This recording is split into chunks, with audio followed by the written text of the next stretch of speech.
21 जून 2024 को अंतर्राष्ट्रीय योग दिवस मनाया जाएगा।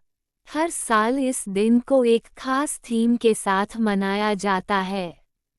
इस वर्ष अंतर्राष्ट्रीय योग दिवस 2024 की थीम महिला सशक्तिकरण के लिए योग है।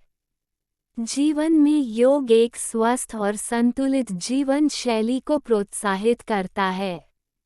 आजकल की भागदौड़ भरी जिंदगी में केवल ध्यान व योग ही मानसिक शांति प्रदान करता है, जिससे मन में सकारात्मक विचारों का संचार होता है। अंतर्राष्ट्रीय योग दिवस के दिन देश भर में योग के महत्व को लेकर जागरूकता के कई कार्यक्रम किए जाते हैं। साथ ही भारत में इसे बड़े धूमधाम से मनाया जाता है। योग करने से न केवल मन शांत होता है बल्कि नींद और तनाव व थकान भी दूर होती है।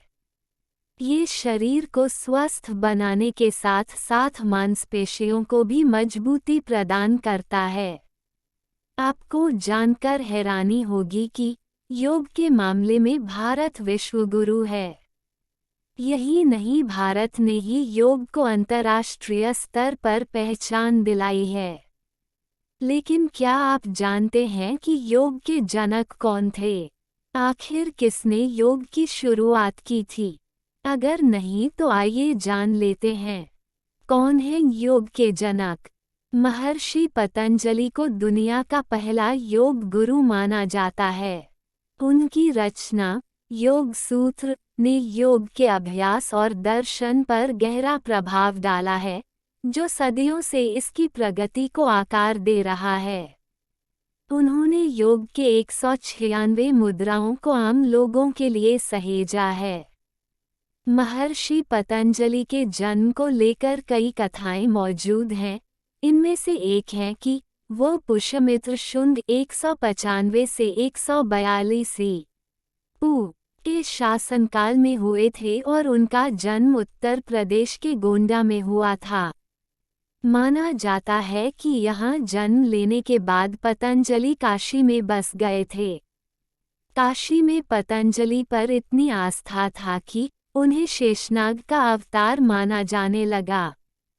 कुछ कथाओं के अनुसार उन्हें संत पनिनी का शिष्य भी बताया जाता है। हालांकि इस बारे में कोई तथ्य मौजूद नहीं है। योग को सहज बनाने का श्रेय महर्षि पतंजलि को जाता है। महर्षि पतंजलि ने योग के सूत्रों को व्यवस्थित करके अष्टांग योग की शुरुआत की थी। उन्होंने इसके जरिए योग को एक व्यवस्थित स्वरूप दिया था। माना जाता है कि भारतीय समाज में योग की परंपरा हजारों सालों से थी, परंतु इसका कोई भी दस्तावेज लिखित रूप में नहीं था। महर्षि पतंजलि ने ही सबसे पहले योग का डॉक्यूमेंटेशन किया।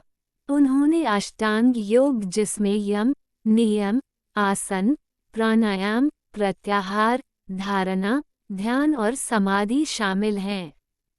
महर्षि पतंजलि ने इस तरह से योग को टुकड़ों में बांटकर आम लोगों तक इसे पहुंचाया था। योग को आसान बनाने में महर्षि पतंजलि का बड़ा योगदान माना जाता है। योग करने से न केवल व्यक्ति को मानसिक शांति मिलती है बल्कि यह धैर्यवान बनने में भी सहायता करता है। बता दे, पतंजलि से पहले भी योग था, लेकिन धर्म और अंधविश्वास की वजह से लोगों में जागरूकता का अभाव माना जाता था।